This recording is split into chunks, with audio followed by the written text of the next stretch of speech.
Hi friends, it's Friday morning. பாப்பா snacks பாக்ஸுக்காக பச்சைப்பயிறு கொஞ்சம் ஓவர் நைட் சோக் பண்ணியிருந்தேன். அதை ஒரு ப்ரெஷர் விட்டு எடுத்துக்கலான்னு அதை வேக வைக்க ரெடி பண்ணிட்டுருந்தேன். சைடில் பாப்பாவை குளிக்க வைக்கிறதுக்காக வெந்நீர் போட்டுட்ருந்தேன். பிரேக்ஃபாஸ்ட்டுக்காக பாப்பாவுக்கு நைட் லெஃப்ட் ஓவரான சப்பாத்தியை வச்சு ஒரு கொத்து சப்பாத்தி ரெடி பண்ணலான்னு ஒரு ஐடியா. அதுக்காக ப்ரிப்பேர் பண்ணிகிட்ருந்தேன். ஆனியன் டொமேட்டோஸ் எல்லாம் நல்லா ஃப்ரை பண்ணிவிட்டு அது நல்லா பிளெண்ட் ஆகணும்.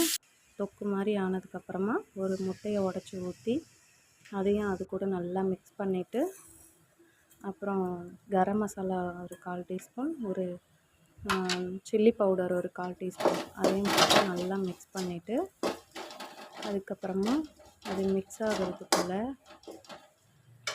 நைட்டு லெஃப்ட் ஓவரான சப்பாத்தி ஒரு 2 சப்பாத்தி அதை எடுத்து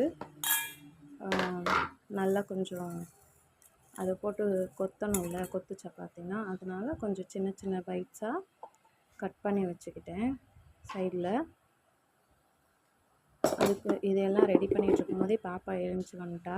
அவளை போய் ப்ரஷ் பண்ண சொல்லிவிட்டு நான் கிச்சன் வேலையை திரும்ப கண்டினியூ பண்ண ஆரம்பிச்சிட்டேன்.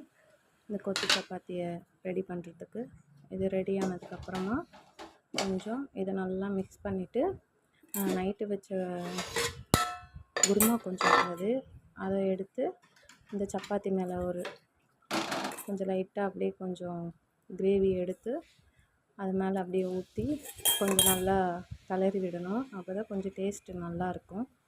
அதுக்காக அந்த கிரேவி எடுத்துக்கிட்டேன். ஒரு 3 கரண்டி ஊற்றி மிக்ஸ் பண்ண போகிறேன். அவ்வளோதான் போதும், அதுவே கரெக்டாக இருக்கும். நல்லா மிக்ஸ் பண்ணிவிட்டு அது பிளெண்ட் ஆன உடனே கொத்தமல்லி தூவி இறக்கிற வேண்டியது தான். அவ்வளோதான். இனிமேல் அவளை ஊட்டுறது தான் பெரிய டாஸ்க்கு. இவங்க தான் அந்த ட்ராமா குயின். சாப்பிடும்போது மட்டும் எதனாவது இன்றைக்கி ப்ளூ கலர் டே செலிப்ரேஷன் ஸ்கூலில், அதனால் இந்த திங்ஸ் எல்லாம் மேடம் எடுத்து வச்சுருக்காங்க. அவங்களே எல்லாம் செலக்ட் பண்ணி சொன்னாங்க, நான் எல்லாம் எடுத்து வச்சுட்டேன். ஸ்கூல் நடந்துவாச்சு. மேடம் கூப்பிட்டுட்டு அவளுக்கு ஸ்கூலில் விட்டுட்டு அப்புறம் வீட்டுக்கு வந்தாச்சு. வீட்டுக்கு வந்ததும் என் பையன் நைட்டு ஃபுல்லாக ஜுரங்க. அவனை வச்சு சமாளிக்க முடியல. இந்த பசங்களுக்கு ஜுரம் வந்துட்டாலே முடியல. வீட்டில் போட்ட வேலையெல்லாம் அப்படியே இருக்குங்க. அவ்வளோதான், அவங்களெல்லாம் அனுப்பியாச்சா. கிச்சன் ஃபுல்லாக நாஸ்தியாக இருக்குது. இதை ஃபுல்லாக க்ளீன் பண்ணணுங்க.